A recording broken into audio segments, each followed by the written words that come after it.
Hello everyone. Welcome to the lecture of Quality and Reliability Engineering. I am Milan Trivedi, Assistant Professor at NG Institute of Engineering and Technology. So in the earlier class we had started with this chapter number 4, that is just in time, quality management, total productive maintenance and ISO. In the last class we had discussed about the concept of just in time and the Kanban system, right? Both are the production or the basically manufacturing system adopted by the Japanese. So let us understand the relation between the GIT and the quality production, right? Basically, when we implement GIT, obviously the improvement on quality can be seen. So that point we are going to discuss in the particular title, GIT based quality production. So GIT is nothing but to deliver the right product at the right time at the right place, right? So it is basically an inventory management system which aims at procuring raw material and labor as and when required without investing in storing it, right? Unnecessary way does not require to store the material, right?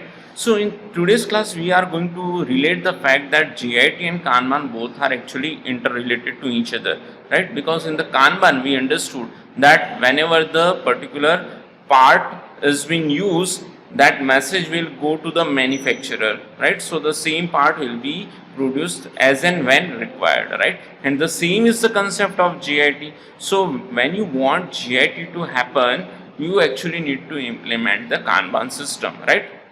But when this both the systems work together, it can improvise the quality, and that quality product is nothing but we are calling it as a quality production. So it is having an enormous advantages which has been listed over here, that basically it will reduce the cost on storing the raw material.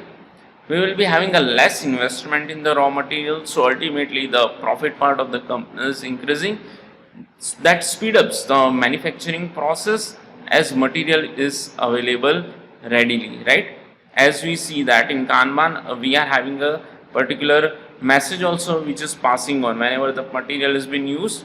The person who is carrying out with the material, there will be some message going to the back end, right?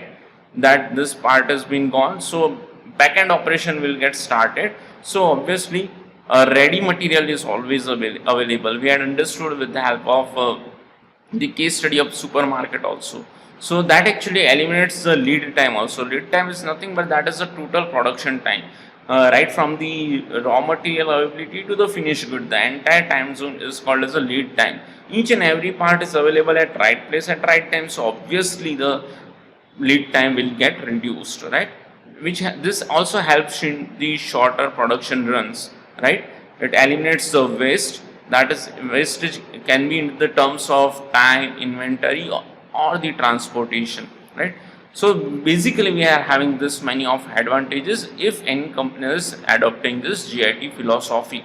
But at the same time it is having some disadvantage also. Looking to the disadvantage, basically it can lead to the potential supply chain destruction, right? Some of the time it may happen, because see what may happen is if demand of any product is been suddenly increased or decreased, right? We need to take the necessary steps accordingly. So that may not be satisfied during that time. That may happen, right? Because we are actually dealing with the cut to cut scenario, right?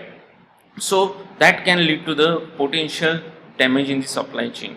Then manufacturer have no margin to make errors, right? If any error is there in between, we are dealing with the time management also, right? So if some product has been found faulty, right? So there will be some kind of time lapse that is not avoidable, right? Then unable to meet any unexpected order from the customer. See, everything is going in a very smooth pattern. So obviously if some special requirement from the customer is there won't be satisfied. No time for the renegotiation with the customer, right? Because we had make the particular product as per the customer, as per the requirement, right? So the particular costing part is fixed in this. But there are having some success factors that we can get the accurate determination of the demand with the help of GIT. We will have a maximum coordination between the different departments. and using the Kanban system along with the GIT, we can achieve basically the best quality production system, right? So that's all about this topic. Now let me conclude with the last topic of today's session, that is a total productive maintenance. In short, we are calling it as a TPM. In quality, this concept is very famous as TPM, that is total productive maintenance. Basically, the concept was developed in 1960 and it consists of 5S as foundation. We all know about 5S now, right? That is a Japanese terminology which is focused on the workplace improvement through series, CISO, CETON, Shitsuke, Suketsu. These are the 5 different Japanese words. Basically, that focuses on the improvement at workplace area, right? So again, here also there is involvement of particular 5S concept, and it is also based on the 8 supporting activities. That 8 supporting activities I will discuss right now also. But when we do this thing, total productive maintenance, we can achieve no breakdowns, we can have no small stops or slow running of the machineries or the production line.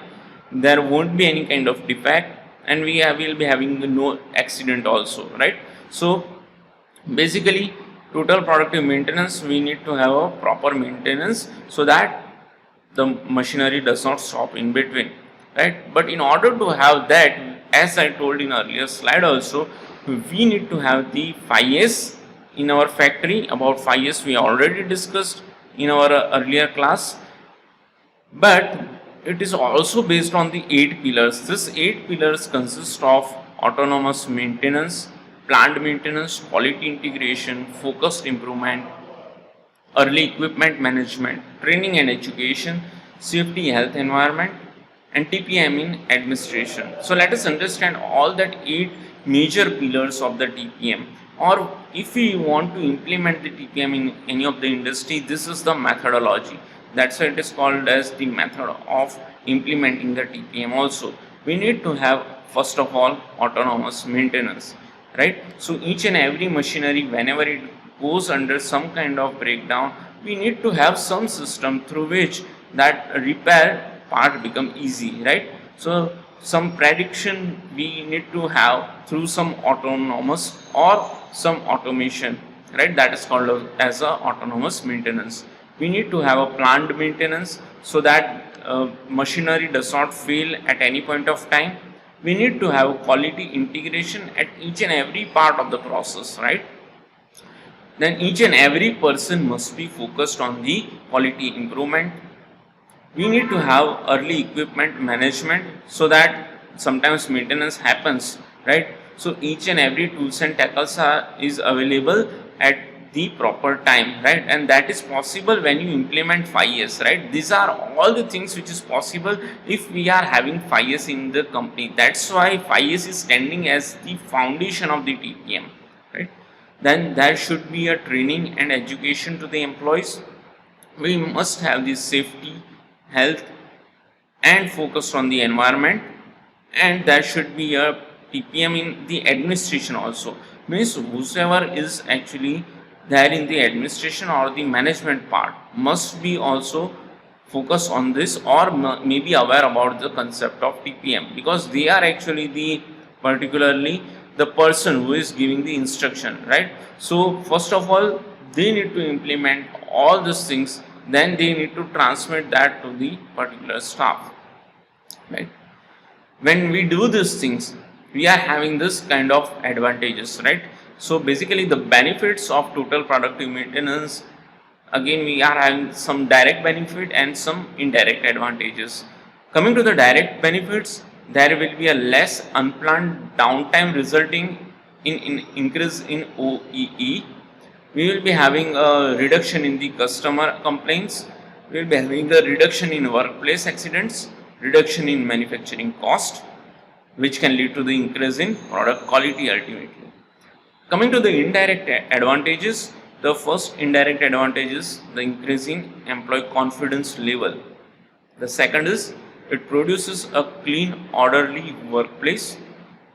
It increases the positive attitude among the employees through a sense of ownership. Pollution control measures are being followed, and lastly the cross departmental knowledge will be shared and their experience will also be shared, right?